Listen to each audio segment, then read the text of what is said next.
science enthusiasts, they provide tantalizing glimpses into the wider cosmos. For science fiction enthusiasts, they provide evidence that Ming the Merciless is indeed targeting this obscure planet.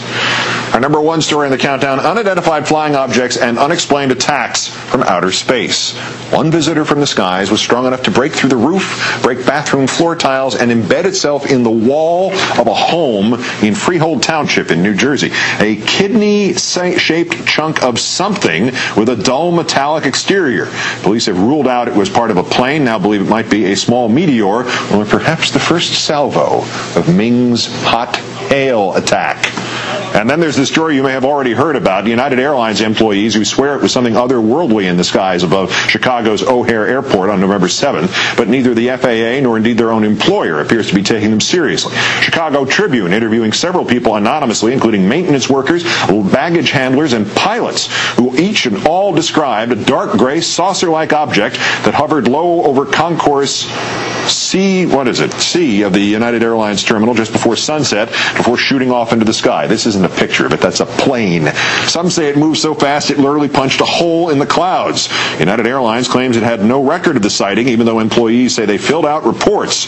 The FAA initially told the Tribune that it likewise had no information on the UFO. Then, after the newspaper filed paperwork under the Freedom of Information Act, the FAA turned up a call from a United Airlines supervisor to the airport control tower asking whether the object was on radar. And now the agency has concluded it was, quote, weather phenomenon, and it considers this case closed. As we always do when the mysteries of space elude our feeble understanding, we turn to the chief astronomer for the Franklin Institute, Derek Pitts. Derek, thanks for being with us again. My pleasure, Keith. All right, let's start with the UFO sighting at O'Hare. When it's pilots saying this, do we have to listen? And then what is it they could have seen but not been able to identify? Well, that's a really difficult question to answer, because there are all kinds of sky phenomena that could have manifested themselves, even though the FAA says it was some kind of weather situation.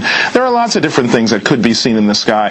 A lot of them are actually unexplainable, but that doesn't necessarily mean that they are alien spacecraft. Now, seeing that it came at this close to the holiday, I wonder if it was a little holiday cheer involved here, Keith, or maybe it was the specter of high jet fuel prices or something like that. I'm not sure.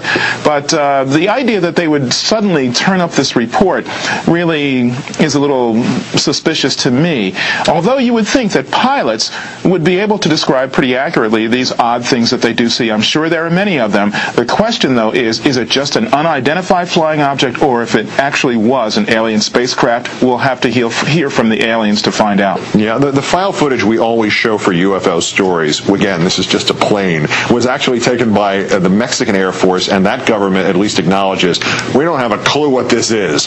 Why can't the U.S. government just say, we don't have a clue what this is that the United Airlines workers might have seen on November 7th, and leave it at that? Why do we get this one version of the story followed by a Freedom of Information Act measure and then another version of the story? I don't know why they would do something like that. It's a completely legitimate response to say, I don't know. There are plenty of phenomena that aren't identifiable immediately, and this could certainly be one of them. So rather than create this air of suspicion and all this other stuff that they have going on, it's much better for them to just say, I don't know. And you would think that the number of objects that get seen by pilots over and over again, that would immediately crop up. It seems to me that the likeliest conclusion here is that the aliens have landed many years ago in this country, in this world, with one goal in mind: to create conspiracy theories and then just sit back and enjoy them.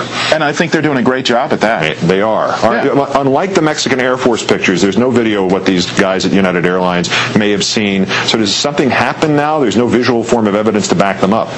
Well, unfortunately, the only thing that they have to go on is just the reports provided by the pilots and the baggage handlers that saw it. It is possible that someone might try to create an actual UFO report. There is an organization that does take these eyewitness viewings of these things and try to make scientific sense of what they actually were, so that they could get to the bottom of whether or not it's unidentified or whatever. But in this instance, if there's no corroboration anywhere, for example, the FAA has no radar record or anything of that sort, it's going to be pretty tough to tie this down as something other than, gosh, we don't know what they